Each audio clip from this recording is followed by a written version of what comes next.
తర్వాత రిటైర్డ్ అయిపోయిన తర్వాత రిటైర్మెంట్ వయసుకే కానీ నాకు లేదని చెప్పి అడ్వకేట్ గా చేసి తన యొక్క న్యాయవాద వృత్తి చెంద ఎంతకంటే కూడా న్యాయాన్ని ఇచ్చినటువంటి వారు డిసిప్లైన్ అంటే ఏమిటో లేకపోతే చదువులో పాటించవలసినటువంటి మిగతా అంశాలను సూచిస్తూ మిమ్మల్ని ఆశీర్వదించడానికి వస్తున్నారు శంకర్ సాయిబాబు గారు, రిటైర్డ్ ఏఎస్పీ గా.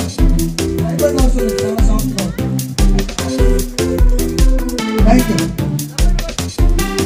ఈనాటి శ్రీ ప్రతిభ విద్యా సంస్థ యొక్క 42వ సంవత్సర వేడుక సందర్భంగా వేదికపై ఆశీర్వదించినటువంటి పెద్దలకు శ్రీ నల్లూరు వెంకటేశ్వర గారికి అలాగే ఈనాడు ఈ కార్యక్రమాన్ని చాలా సరదాగా జరుపుకోవడానికి ఇచ్చేసినటువంటి విద్యార్థిని విద్యార్థులు, అంతకన్నా ముఖ్యంగా వారి యొక్క తల్లిదండ్రులకు మీ అందరికన్నా దాదాపు పెద్దవాడు కాబట్టి మీ అందరికీ నా యొక్క ఆశీస్సులు, శుభాకాంక్షలు. చాలా సంతోషం ఇటువంటి విద్యా సంస్థకు వచ్చి మీ అందరితో కలుసుకున్నందుకు, అలాగే మీ అందరితో ఉన్నటువంటి ఉత్తేజాన్ని, ఉత్సాహాన్ని చూస్తున్నందుకు, అలాగే దీనివల్ల మేము కూడా కాసేపు పిల్లలాగా ఫీల్ అవుతున్నామని చాలా సంతోషంగా చెప్పుకుంటున్నాం. అలాగే విద్యా వ్యవస్థ గురించి ఇప్పటికే మన వెంకటారావు గారు దాని గురించి ఎక్కువ చెప్పడం బాగోదు. అలాగే మీరంతా ఈ కార్యక్రమం సరదాగా ఎంజాయ్ చేయడం పెట్టుకున్నారు కాబట్టి నేను పెద్దగా చెప్పాను. కానీ గురువుకి ఇచ్చేటువంటి విలువ ఎలా ఉంటుంది ఎందుకంటే మానవుడు నిరంతర విద్యార్థి. ప్రతిరోజు ఏదో ప్రాక్టికల్ ఎక్స్పీరియన్స్ రకరకాల పేపర్లు ప్రతి విషయంలో కూడా ఏదో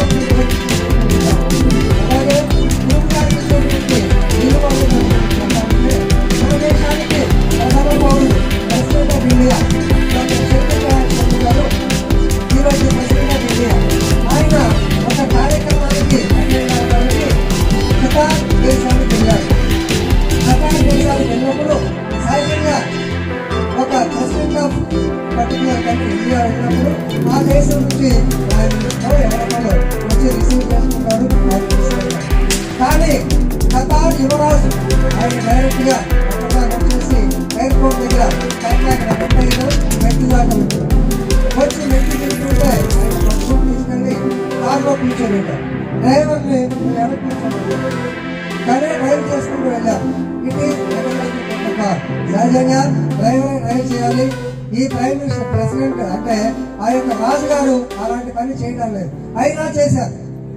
సో వాళ్ళు ఏమంటారు, రాజుగారు కదా. తర్వాత అడిగారు ఏమిటయ్యా అంటే, పిచ్చివాళ్ళారా నేను ఈ దేశానికి రాజుని, కానీ దానికన్నా ముందు పూనాలో శంకర్ దయాళ్ శర్మ గారు మాకు ప్రొఫెసర్ అని చెప్పాడు. అది గురువు గారు మన విలువ, మీ యొక్క విద్య. అందుకనే మీరు విద్యా సంస్థలో చదువుకుని బయటికి వెళ్ళిన తర్వాత రామలింగేశ్వర గారి లాగా ఇలాగా మంచి మంచి పదవుల్లో వెళ్ళినా సరే మీ యొక్క ఆల్మా మ్యాటర్ విద్యా సంస్థని మర్చిపోకూడదు. ఇక ఒక పెద్దవాడిగా నేను చెప్పేది ఏంటంటే, మీ అందరినీ గురించి పర్టికులర్లీ యంగ్ జనరేషన్ గురించి మేమంతా చాలా ఎక్కడికి వెళ్ళినా సరే బాగా చెప్తాం. డెమోగ్రాఫిక్ డివిడెండ్ ఈ మాట మీరు విన్నారు లేదు. భారతదేశం మేమంతా యువతను చూసి గర్విస్తాం. ఈ భారతదేశంలో 35 సంవత్సరాల వయసు వాళ్ళు, 35 పైన వాళ్ళు దాదాపు 35% ఉన్నారు. అంటే దాదాపు ఇంకో 30 సంవత్సరాల వరకు మన భారతదేశము యువతతో సుసంపన్నంగా ఉంటుంది. మనకున్నటువంటి జనాభా ఎక్కువ, రకరకాల విద్యావృత్తులు వస్తుంటారు. అలాగే భారతదేశస్తులు మీరు చూడండి, టేక్ ఫర్ ఎగ్జాంపుల్ సత్యానాదెళ్ల ఈ రోజునే ఈనాడు పేపర్లో రాశారు. ఆయన 10 సంవత్సరాలు మైక్రోసాఫ్ట్ సీఈఓగా ఉన్నారు. అలాగే భారత్ సుందర్ పిచాయ్ గూగుల్ సీఈఓగా ఉన్నారు. శంతను ఆయన ఉన్నాడు ఎబోర్డ్కి. అట్లా ఎక్కడ చూసినా మన వాళ్ళ యొక్క ప్రతిభ చాలా ఎక్కువగా ఉంటుంది, ఇంటెలిజెంట్ కోషంట్ ఉంటుంది. కాబట్టి ఈ ప్రతిభని మీరు ఇంకా మెరుగుపరచుకోవాలని, ఒక విద్యా సంస్థలో చేరినప్పుడు మీరు దానికేమి పెట్టి పోషించక్కర్లా. ఈ విద్యా సంస్థ యొక్క పేరు దశ దిశలా నిలబడేటట్టు చూడాలి. ఒక కాలేజీ కుర్రవాడు రామలింగేశ్వర గారు proudly saying I'm a product of Nalluri Sri Pratibha college. అలాగే చిన్న వయసులో మరి దాదాపు 42 సంవత్సరాలు ఒక సంస్థ కానీ ఒక ఆర్గనైజేషన్ కానీ పెట్టడం చాలా కష్టమైన వ్యవహారం. పెట్టామా దాన్ని నడవడం ఇంకా కష్టమైన వ్యవహారం. కానీ ఎన్ని గుడిదొడుకులు ఉంటాయి. ఇప్పుడు ఇక్కడ ఈ ప్రతిభ పార్లమెంట్ లో నేను 1984లో ఇక్కడ తాలూకా పోలీస్ స్టేషన్ ఎస్ఐగా చేసేవాడిని. మరి ఇక్కడ ఏముండేది కాదు, కేవలం మేము ఫైరింగ్ చేసుకోవడానికి వచ్చేవాళ్ళు. అలాంటిది ఈ రోజు చూస్తుంటే టెరిఫిక్ డెవలప్మెంట్. ఆ డెవలప్మెంట్ కూడా 2010లో ఇక్కడ ఒక చిన్న ఫంక్షన్ ఉంటే వెంకటేశ్వర గారు పిలిస్తే వచ్చాను. అప్పుడు కూడా కొంచెం తక్కువగా ఉంది. ఇప్పుడు చూస్తే బిల్డింగ్స్ అవి ఊహకన్నదిలో వచ్చినాయి. ఇంత డెవలప్మెంట్ ఉందంటే కారణం నల్లూరి వెంకటేశ్వర గారి కృషి, పట్టుదల, అవిశ్రాంత కృషి. అలాగే ఆ చదువుకున్నటువంటి మీ యొక్క, ఎందుకంటే మీ యొక్క కృషి లేనిదే, మీరు కోఆపరేట్ చేయందే ఏ టీచర్ మీకు చెప్పలేరు. మీరు కోఆపరేట్ చేయందే ఏ విద్యా వ్యవస్థకి మంచి పేరు రాదు.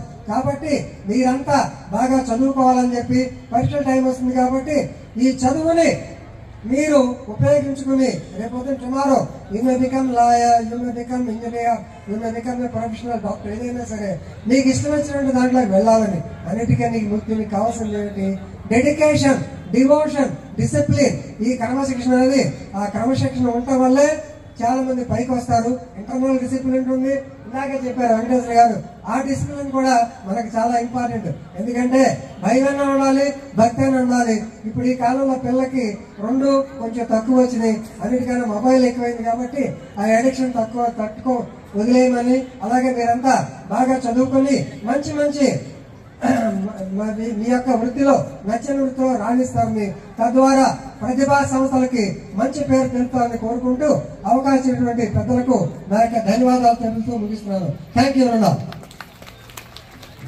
చక్కటి సందేశం ఇచ్చారు. తెలుసా సందేశం యొక్క మెయిన్ అంతా ఏందో తెలుసా?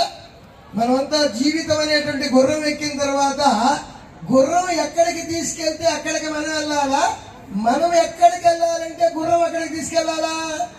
మనం ఎక్కడికి వెళ్ళాలంటే గుర్రం అక్కడికి తీసుకెళ్ళాలి. గుర్రం అక్కడికి తీసుకెళ్లాలంటే గుర్రము చేతిలో ఆ కళ్ళెము తాడు మన దగ్గర ఉండాలి.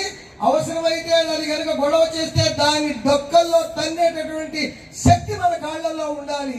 అలాగే చదువుకు అడ్డం వచ్చేటటువంటి ఎవరినైనా దేన్నైనా పక్కకు పెట్టే శక్తి ఉంటేనే మీరు విజయం సాధిస్తారని చక్కటి సందేశం ఇచ్చారు సుందర సాయిబాబా గారు, అడిషనల్ డిఎస్పీ గారు. వారికి మరి ధన్యవాదాలు తెలియజేస్తూ, ఎవరు మనకి ఇన్స్పిరేషన్?